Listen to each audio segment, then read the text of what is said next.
Private hospital থেকে তৃণমূল কংগ্রেস টাকা তুলবে, আর ওখানকার সিকিউরিটি গার্ড থেকে শুরু করে হেলথ ওয়ার্কারে তারা লোক ঢোকাবে এইটাকে খুঁড়োর কল হিসেবে দেখিয়ে। আর লাভ হবে যদি মাসে 10 লক্ষ পেশেন্ট বাংলার বাইরে যায়, এই বিলটা রাজ্যপালের সই হয়ে যাওয়ার পরে কার্যকর হয়ে গেলে 20 লক্ষ পেশেন্ট বাইরে যাবে।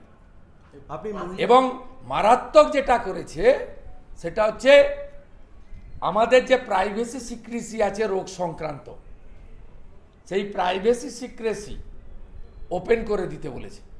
অথচ স্বাস্থ্যসাথীর কার্ডে কারা বেনিফিট পাচ্ছে, কত টাকা পাচ্ছে, কি পাচ্ছে, স্বাস্থ্য দপ্তরের ওয়েবসাইটে গেলে পাবেন না।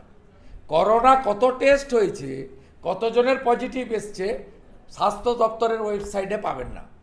ডেঙ্গু কতজনের হয়েছে, কতজন পজিটিভ এসছে, স্বাস্থ্য দপ্তরের ওয়েবসাইটে পাবেন না। স্বাস্থ্য দপ্তরের ওয়েবসাইটে পাবেন না আরএমও কারা আছে, এমার্জেন্সিতে কারা আছে, আজকে কোন ডাক্তারের নাইট ডিউটি পাবেন না। উত্তরবঙ্গে নিউরোলজিস্ট নেই, নট এ সিঙ্গেল নিউরোলজিস্ট। এই হচ্ছে পশ্চিমবঙ্গের অবস্থা। এরা প্রাইভেট নার্সিংহোম এবং রুগী সবাইকে শেষ করতে চায়।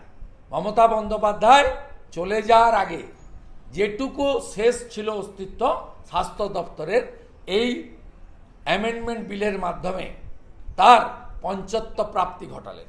একটা বিষয়